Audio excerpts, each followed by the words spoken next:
Hello and welcome to Pop Screen, part of the Geek Show podcast network. We are that corner of the Geek Show dedicated to movies either starring, about, or by pop stars. No, the podcast covers a broad range of musical and cinematic genres, from country and western to hip-hop, from documentaries to science fiction. I'm your host, Graham Williamson. I'm a short filmmaker and columnist for the Geek Show and Horrified.com, the British horror website. I've been joined this week by... Aidan F, yes again. Hello. Hello there. Where can people find you? You can find me on Letterboxd under the username, of course, Aidan F. I'm on Twitter at Doco and Drummer. Yeah, that's really round about it for me. Film industry worker. Hi. This was a film you pitched to me, wasn't it, Aidan? It's sometimes I have a long list of pop star movies I want to cover, and sometimes I will actively force people to cover them. But this is not one of those, isn't it? Yeah, sometimes it's just as bad as me, to be honest with you, because I forced you to watch 200 Motels when I learned you were doing a movie podcast about pop stars and pop stars making films. Yeah, you know, as deeply flawed a movie as that is, it did make me like Frank Zappa's music. So it wasn't the pure punishment beating that some of these podcasts have been. But this week, Iceland. Yeah, this week we're off to Iceland because we had been talking about doing a Bjork themed show. I'd suggested doing the Northman. I'm kind of glad we didn't, because although I'd seen the Northman, I adore the Northman. I think the Northman is brilliant, but not that much Bjork in it. Yeah, that's the thing, isn't it? Because I think that's why I was hesitant in it, because I'd heard, like, as much as I would love to do the Northman, I would kill to do the new Robert Eggers movie. I was a bit hesitant and was just like, well, isn't that just a side performance though? That's the thing. I mean, when compared to like Alexander Skarsgård. It's basically a one-scene cameo in the Northman, and it's a great scene, and she's fantastic in it. But you know, they're the meatier roles we can do if we want to talk about Bjork. We also suggested Dancer in the Dark, but yeah.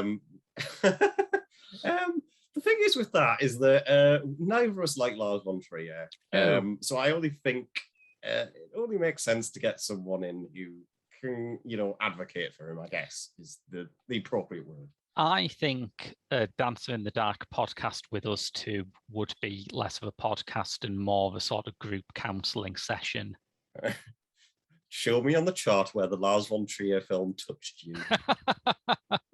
Yes. I mean, we could just extend this further, because you can do this with Bjork. She's had a very slim acting career, which means that you can just sort of go through a whole CV at the start of a show. You could have done Drawing Restraint 9 by Matthew Barney. Yes, Matthew Barney. Yeah, and just as a bit of background context, they were in a relationship for at least, a couple decades or so? It was certainly a while. I think being in a relationship with Matthew Barney is like one of the better reasons to do a Matthew Barney film, because I do like Matthew Barney's work a lot, but I never want to act in one of his films. So I would just be reading the loose outline to a Matthew Barney film, thinking you're gonna get a stunt double for this scene where I have nails put through my genitals and jump in a river of shit, right, Matthew? Aren't you? Aren't you? It's like literally the Princess Amidala meme that I'm turning into here. But yeah, I suppose if you're going out with him, you can't say no, can you? Where's the point in this conversation again? Yeah, Bjork. So no, we decided to like avoid all of that, and it wasn't until that I discovered that she, in her first acting role, on-screen acting role, in '86, she starred in a medieval fantasy film based on a Brothers Grimm fairy tale. Yes. Sign me up. This is The Juniper Tree, which is the subject of today's podcast, directed by Nietzchka Keene. Yes. I've never heard of the word Nietzsche as a...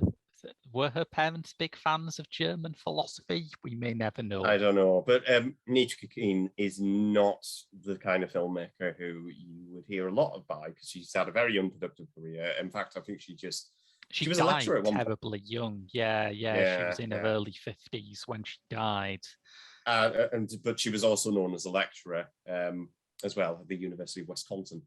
We end up talking about a lot of filmmakers who become lecturers, don't we? Yeah, because we just done like the Director's Uncut episode of Alexander McKendrick, haven't we? Yeah. Yeah, it's weird, isn't it? I'm sure Monty Hellman's probably done some lecturing as well. I would love to get Monty Hellman's secrets on how to have a completely insane film career.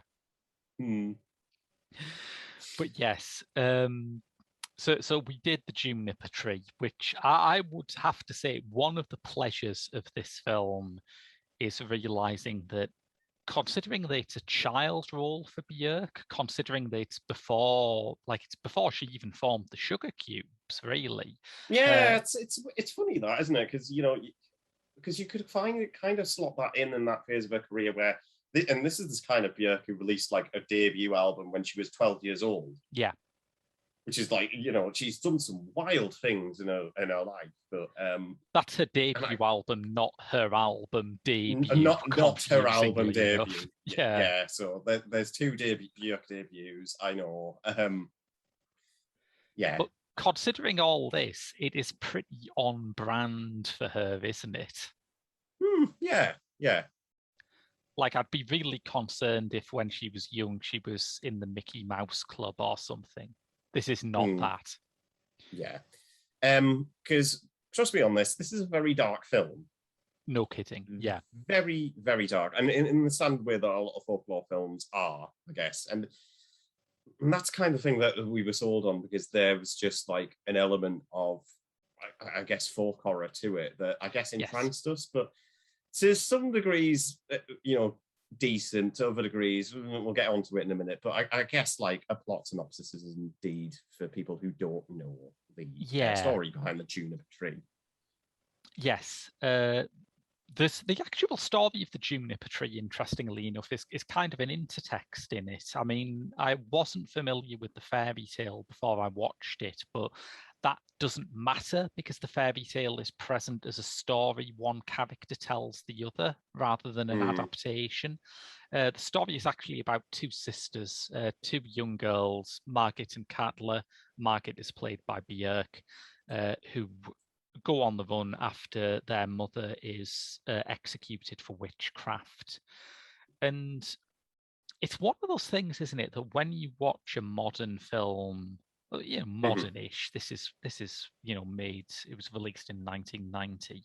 You watch a modern film about the witch trials, you expect that it will have a strict rationalist perspective on it and say that this was just an unjustifiable offence against women. But I think the definitive example of these, there's countless films like that, whether that would be like Dave Rat by Carl Dreyer or Witchhammer, of course. Examples, Lord. Yeah. I think purely in terms of like examining witch hunting as something that existed and had institutional power, I think Witchhammer is hard to beat. That's the one that gets you to understand the real injustice of it. But it turns out that Katla at least does actually have magic powers in this. Which is interesting. It reminds me a bit of the way that, again, Robert Eggers, it reminds me of a bit of the way that The Witch blurs the lines around that.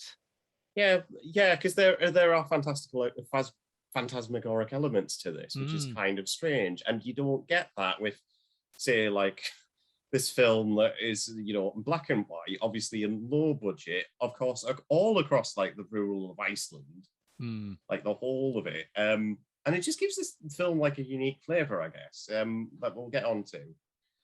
Yeah, even at its darkest, it does have an authentic kind of fairy tale feel, and I appreciated that. There are lots of people doing sort of dark versions of fairy tales, but when you actually like look at the structure of the narrative, they're more like a horror film or a dark fantasy film or a superhero film, because fairy tales have all these weird narrative structures and narrative rules that just don't resemble movies. I guess popularized in recent times. I'm not saying this is like the definitive example of this, but you know, like say someone like Guillermo del Toro would do with Pan's Labyrinth.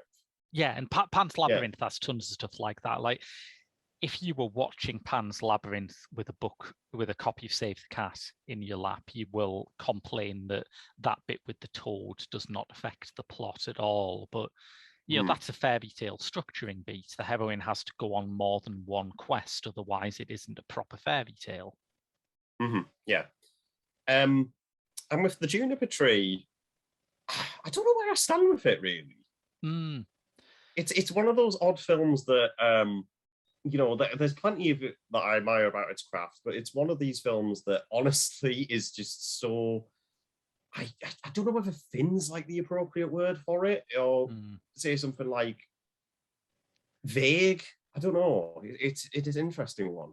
I think it's good that you used the word admire there. I found myself definitely admiring it more than I liked it, but I liked it a lot. I think if it was made now, it would perhaps look like someone riding that Guillermo del Toro, Robert Eggers bandwagon a bit too hard. But for this to come out in 1990, there's not much that's comparable to it. And you would have to assume that Nietzchka Keene is going back to, you know, the hard stuff. She's basing this on fairy tale based films made by Bergman and Dreyer, or books by Angela Carter, you know, the heavy stuff.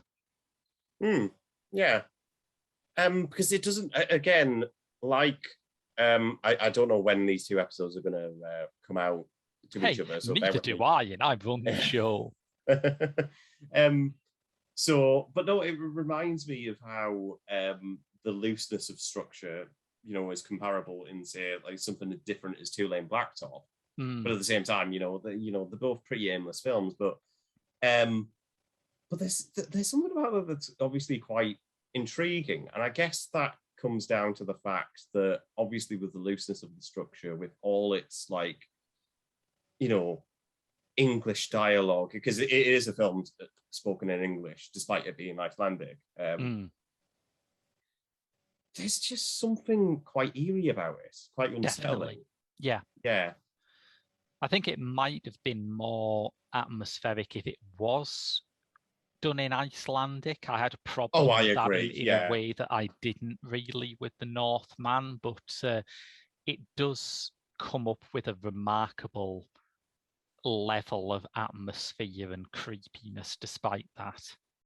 I completely agree about the Icelandic thing. I think if there was one thing that honestly would have heightened the unearthliness even more, it would have had to be in a language that obviously, you know, neither of us can speak. So yeah, and more importantly, that the cast can. I mean, Bjork speaks very good English in this, but you can tell that it's trained. You know, it's not quite something that she's expressive in, which she certainly is in The Northman. She speaks English very passionately in The Northman, but she's had decades to get used to it. And you got to remember with Bjork is that once she left, and this is me being a nerd, I'm sorry. But, do it. It's what the podcast's for.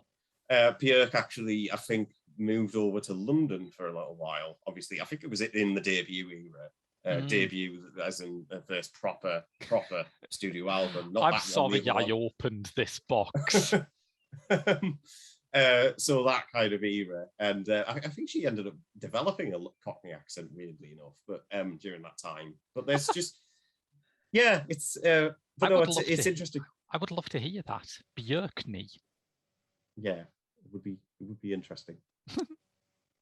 Anyway, Yeah, perhaps people less familiar with Bjork would like an explanation on why she has a debut album and an album debut. Because we were going into this because she didn't we just go into this actually, Graham? Are you sure you want to? Well, we've mentioned that it happened, but we haven't explained that the debut was basically her first post Sugar Cubes album, right? Mm-hmm. Right. And before she obviously before even any of that, before the Sugar Cubes, before the Juniper Tree, before the hefty so hefty solo career that we'll get into, I'm sure we'll get into in a minute, she actually recorded another debut album when she was 12 years old. Yes. She has a pretty impressive kind of, there is a prehistory, I guess I would say, to Björk's musical career. I do love the fact that when she was 11, she formed an all-girl punk band called Spit and Snot, which basically means We Are the Best is a biopic of her, really. But yeah, we should talk about our feelings about Björk, I think, because like I say, you were pushing very, very hard for us to do a Björk episode of Pop Screen, and there is a reason for that. Because I've become a massive Björk head, to be honest. Yeah. And it's kind of interesting because, Björk, when you look at her from the offset, because I'm not into, like, say, the kind of Euro pop scene, and I hate to obviously put Björk in that same canon as that, but it's just, I don't know, there's just something about say something like Eurovision or things like that just puts me off. Yeah, for a while, and it's partly because of that competition aspect that I find with it. But with her music, there's just something so important about it that I just really do love. I mean, listeners, people might know is that I actually went to Iceland not that long ago as well. Oh yeah, I remember that actually. Yeah, and it's firstly gorgeous country. If you ever want to go there, please do. It's absolutely beautiful. But on the way over, I was actually listening to Homogenic, which is a third studio album, and Homogenic is the perfect album to listen to if you ever want to go to Iceland, because it feels like the whole weight of like love, life, everything like that is on the weight of one's shoulders. Where you've got tracks like they're crooning over like electro beats and like break beats and things like that. There's just something extraordinary about it that I love. It's the one with All Is Full of Love on it, isn't it? Homogenic. Let me just quickly double check. I think you're right. I know Yoga's in it. Yeah. See, this is me painfully researching now. And man looks things up on the internet. Yes, it is. It is All Is Full of Love is on it. Yeah, you're right. Which has that astonishing Chris Cunningham video with the Björk bots on the production line, which is like, I think the one thing Chris Cunningham has done that isn't completely horrific. So I think it's nice to see there's another side of him, Yeah. But no, I'm a pretty huge Björk fan now, and there's just something that I just love to her music that honestly you can never tie her down into one place. I feel, and that's what I appreciate about her. How about yourself? She's someone who I guess it's similar to how I feel about film. She's someone I respect a lot, but I've never quite made the jump to fan status, and I think that's because I always bracket her in a strange way with Nick Cave, and I realise that sounds mad, but when you sort of think about it from the perspective of when I was young in the mid-90s, they both had big hits with something that is like an inch away from being a novelty song. Nick Cave had Where the Wild Roses Grow Out at that time. With Kylie Minogue, yeah. And Björk had It's So So Quiet, and they were both like bigger hits than what had come before, and they were the first songs by those artists I'd ever heard, and I did not like them. I grew back towards Nick Cave. I do love Nick Cave now, With Bjork, it took a bit longer, but there are certain songs and albums that I really like. I think Vespertine is wonderful. Yeah, it's what. That's one of the ones that obviously comes up in conversation if you want to rank like. And funnily enough, that's one of the few Bjork albums I haven't listened to yet. I haven't listened to Vespertine yet. I think there is a real like simplicity and beauty to it, which is sometimes what puts me off Bjork is the sort of everything and several kitchen sinks approach to some of it. It's like there's a lot of ideas coming at me, and I would like to have a bit of space to understand them a bit better, you know. Fair enough, yeah. But Vespertine isn't like that. I found out when I was researching this podcast why it sounds like it does, and it's a wonderful explanation. I think it gets to the heart of why Bjork is unique, because no one else would have thought of this as the base for an album. It was when MP3s were just taking off, and she realized that the compression of the sound made like music that's recorded with a big orchestra or a huge backing band or some other like surplus of instruments tended to sound really squashed and murky on early MP3s. So she wanted to make like the simplest, clearest album she could with the most minimal instrumentation. And then it doesn't matter if you're listening to it on a top of the range sound system or an MP3, it always sounds good. And I think that's brilliant. It's like one of those nerdy technical things that you can't help but appreciate. That somehow produces this really organic music. It's like I can imagine someone else thinking that and coming up with something that sounded really boring and academic, but Vespertine is so organic and emotional, and I think listening to it again and thinking back to it in preparation to this podcast, it has made me realize that ultimately Bjork's music is always massively emotional, even when I don't quite like it. I think there is a depth of feeling to it that I really like. No, and I think that's what hooks me to it. I even when you're looking at something that's like, even like say something simple as 93's debut or Homogenic, I honestly think is the best example of that. Even for something as weird as like Medulla. Do you know Medulla? Heard of it. Yeah, which one's Medulla? Her a cappella record. Oh, right, okay, yeah. Yeah. And that's a weird album because a cappella is one of those few genres of music that honestly is such an acquired taste that sometimes it just feels like a whale of noise, but with the human mouth. Yeah. You know what I mean? It's just like, this is not, if you're not into this, don't listen to it, basically. No, that's an interesting one that I kind of like. It's probably not my favorite, but it is sort of fun, I find. Yeah.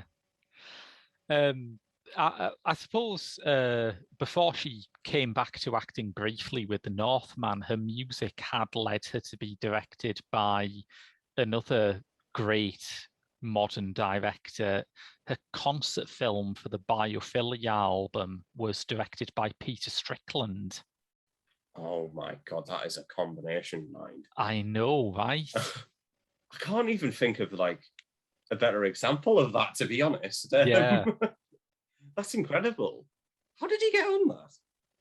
I don't know how that happened, because it was quite early in his career too. He'd done Bavarian Sound Studio, but it came out at roughly the same time as the Duke of Burgundy. It's like, now I suspect a lot of people would want Peter Strickland to direct their concert films, but Bjork got him nice and early.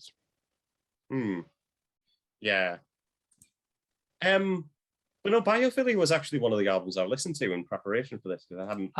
Because I could, and that's an interesting one, because I wouldn't say that's my favorite one, because that's the one with Crystalline on it, and I do love Crystalline. I think that's a banger of a song. But I don't know. It's one of those ones where I just find, like, I don't know, maybe some of the instrumentation could be, even though yes, it is melodic and things like that. There's just something about it that honestly it might be a bit too overlong, or I don't know, maybe like the writing could have been a bit more flavoursome, or say something like that. That was the one. Yeah, it is one of the albums that does that I was thinking of when I said that thing about earlier about there just being too much going on in a Bjork album for me sometimes. And I think that's the problem with that album. I totally agree. But yeah, I think I have grown to be fond of her, if only as someone who must have been offered 1,001 chances to completely sell out, right? I'm sure there's no one who desperately wants her to continue making really obscure and challenging music, but she has done it for longer than you would think possible. And going into how she fits in with the juniper tree, because we have to go back on topic. How did you feel she was in this film? Because I think it's a good performance, actually. I remember I have watched Dancer in the Dark a long time ago, and I felt she was kind of stiff in that, but I don't know.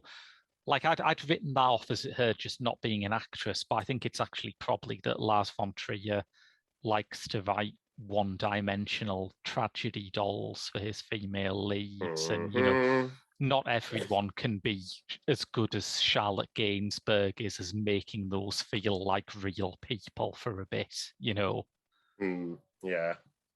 But with this, there's just some sort of humanity to her. Yeah. That comes across really, really well. Even when, she's like talking to Cutler or, having like getting entranced by Johann, etc. There's just something about her that honestly that I do really like, that even when it comes to like, say, like even for something as like simple as like walking from point A to point B across like a waterfall, like a high waterfall, you're doing that in Iceland as well, so that there's just something so inherently Bjork about it that I just love it. It's a very scenery heavy movie, isn't it, which I enjoy. It's got that sort of odd mix where I guess, again, if you did this now, it would be different. Maybe if you did it now, there would be a more kind of naturalistic feel to the acting, but it's got a mix of very harsh nature and performances that are deliberately quite mannered and quite odd. And it reminded me a lot of things like Dragon's Return, that great Slovakian film. Oh, yeah. I've never seen that. I would like to. In fact, it does remind me of, like, say, like a title that Second Run would put out, actually. It's very Second Run, isn't it? Yeah. It is, yeah. I never thought about that. That's weird. Yeah, but it's like it's a slightly older style of acting, but I don't think it's bad acting. I think people can often make that mistake when they see stylized acting, but it communicates the feeling and it's consistently of a particular style. And when it goes to dark places, it really does go for it. I mean, there's no holding back. And even with, say, some of the surreal elements, because we actually see Cutler remove like the piece of like clothing to reveal like a black hole in the middle of her chest. Yes, which Margaret sticks her hand into, which is a motif that recurs in the Northman, which is amazing. It's all coming full circle. Yeah, it's just... And no, I'm not saying like, because when people say like a hole in the chest, oh, you mean like a flesh wound? No, not a flesh wound, a literal black hole. Yes. Like, I'm certain like this universe is going to be sucked into it at any second. I wanted her to pull a hand out and find like the video cassette from Videodrome. So, oh, that's weird. Didn't know that was in this movie. Yeah. But I love that little bit because it is just like a complete what the fuck kind of moment that just flips the whole film on its head. Yeah. The other thing like that I thought was incredible, just such a powerful image, brilliant, is the scene with the apparition of their mother on the rocks. Oh yeah, yeah. Which reminded me very strongly of two things. And I think that when you say these two things, you think, blimey, that's a span. It reminded me of Linda Darnell appearing as the Virgin Mary in King Vidor's The Song of Bernadette. And it reminded me of Marjorie Cameron as the water witch that Dennis Hopper sees in Night Tide by Curtis Harrington. Oh God, Night Tide. Yeah, I have seen Night Tide. And that's a film that, honestly, I think it definitely has its flaws, because it is not a great, I wouldn't even call it like a great, because that was also a film that Nicholas Winding Refn just rediscovered. It was on Nicholas Winding Refn's streaming service for usually correctly lost films. Yes. Yes. And to be honest, that's probably one of the least worst offenders found on that streaming service, because honestly, it's not actually that bad. Yeah, in terms of like quote unquote gratuitous content, because there's hardly any. Oh yeah, it's not actively racist, which puts it above a fair bit of what the shit he's put out on that. Yeah, it's just kind of clunky and dull, really. But yeah, I think that's my problem with it. Yeah, but I do like that someone can bridge the worlds of the Virgin Mary and Marjorie Cameron, who was a literal, actual fucking witch. I think when something can remind you of both of them, it's got some power to it. Mm-hmm. And like I said, going back to the juniper tree, I mean, it does have that dark folklore-like story to it that we have to bring up, because even when because there's an undercurrent, I should say, that Jonas, the child of the farmer who both the girls run to, can see right through Katla. He can't accept her as like the new stepmom. Yeah. And of course, since she's a witch, obviously this ends very badly for Jonas, in that he falls off a cliff, dies, and then she ends up cutting off a pinky finger, stitches his mouth shut. Yes. And by this point, I was pretty certain, I had stuck on something incredibly more sinister, because nowhere, you do get like a sense that it's going to go like somewhere dark because of the oddity of it. Yeah, there's heavy intimations of death from the beginning. Yeah, it's kind of like you say, like that second run title that you mentioned earlier, crossed with like saying Mar Bergman or say someone like that. It's very Bergman-y, I think. Yeah. And that is another moment that I think really does stick out well. Yeah, and it's interesting because I suppose that's when I try and think about why Keene would have been directing this, I assume you cannot be a feminist making a film about fairy tales in the 80s and not be aware of Angela Carter, right? I assume that's impossible. And that is one of the areas where I can see it clearly as kind of a reclamation of the fairy tale narrative, that normally when you've got a kid's stepmother who is a witch, who was entranced the older boy but is seen through by the younger boy, normally that young boy is the hero. Normally that young boy is the one who saves the day and gets away with everything. But not only are we not seeing the film through his eyes, he ends up getting wrecked. Yeah, and that's kind of the twist that I do like about it, because even with its, like, I guess, vagueness or like looseness that you get from the stiffness that you do get from the film, it definitely has a strong sense of identity. Yeah, and I don't think you can't take that away from it. Yeah, I was shocked to find out that Keene was American, because this just feels very authentically Scandi, I think. Yeah, and that's interesting, that, because Keene. Now, I just brought this up because obviously, yeah, as you were saying, born and raised in America, Boston, Massachusetts person. So just make the question why she would go out to Iceland like this and do something like so admirable, really. It's very strange, isn't it? I mean, I know that American independent film back in the 80s wasn't as careerist as it became. You hadn't had... Like a decade before, yeah. Yeah, you hadn't had stuff like Reservoir Dogs showing you that you can make a genre movie that gets into Sundance and become a superstar director after it, which, I love Reservoir Dogs, but in terms of its influence, it persuaded a lot of people who should be nowhere near a camera that they could do it as well. So yeah, maybe there's just, maybe it's like I'm American independent director. I'm a woman at a time when Hollywood isn't giving many female directors jobs. Why not make my black and white Icelandic film? It's not like I've got any great commercial prospects elsewhere. There is a kind of freedom to it, a kind of fuck it sense of, yeah, why don't I do this completely mad thing? And that's why I say it's admirable, because there's just something about Keene's personality that, sadly, of course, you didn't have like a prolific career. I mean, just looking at this, there's only really this that stands out on a CV. Everything else, it is so obscure that, yeah.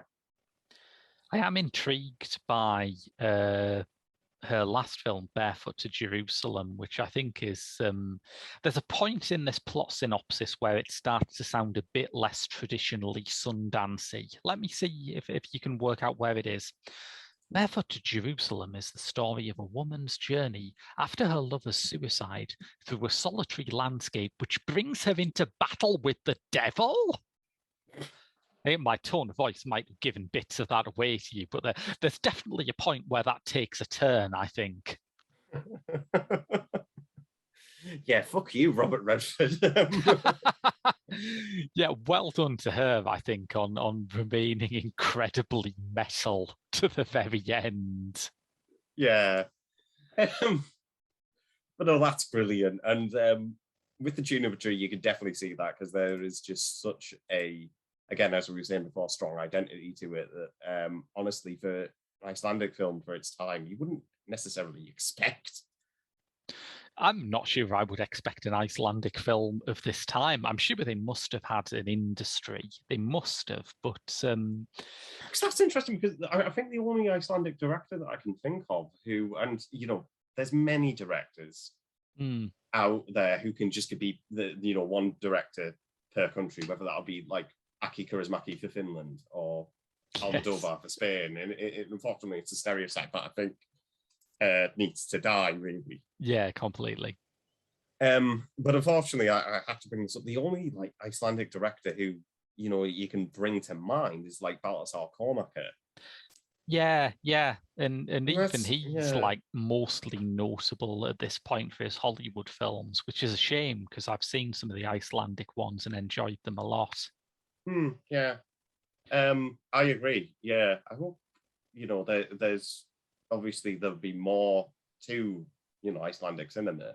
I don't know, because you can reference like so many actors who have starred in films, no less Bjork. Yeah, as well. yeah.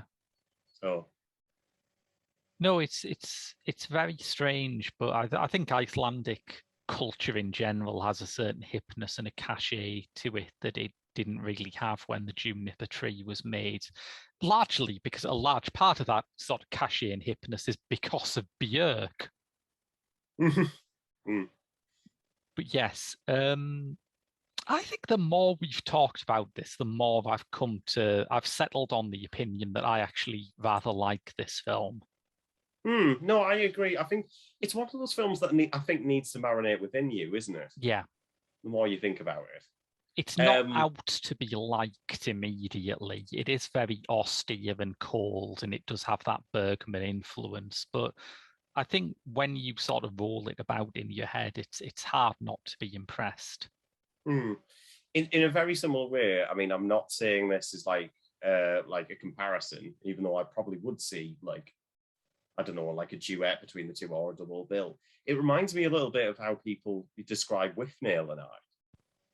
How that needs to... didn't expect that sentence to end there, but go on.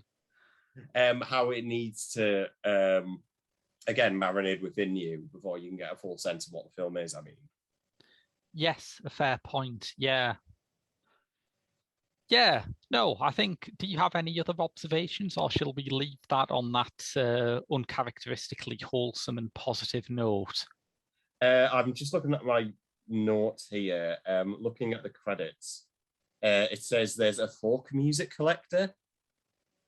Okay. Does anyone know what that means? So for the juniper tree. I don't know. I guess there are those people like Alan Lomax who make a career archiving traditional folk songs. I wonder if they had someone advising them in that capacity, maybe. It's a very odd title. It's a very odd title, isn't it? Because you won't expect. And again, that's the only thing that you expect from fairy tale cinema, to have credits like that. Yeah, fair point. Yeah. Yes. But no, the juniper tree, I think it's very worth digging out, because for say something that is early for Bjork's acting career, because you've also got to remember that Bjork was only in her early 20s when she filmed this, because it was filmed in 86. Oh, she was tons younger than that. Yeah. She filmed in 86, didn't get released till 90. Sorry, it's a long night. Sorry. 1990. Yeah, it didn't get the film didn't get released. Yes, fair point. There was a big 4-year gap in between this, and obviously 3 years after that debut would drop. Yeah, I've just worked that out actually. Yeah, she'd have been in her early 20s when she made this, which is incredible, as she does look about 10 years old in it. So, I think that about wraps it up.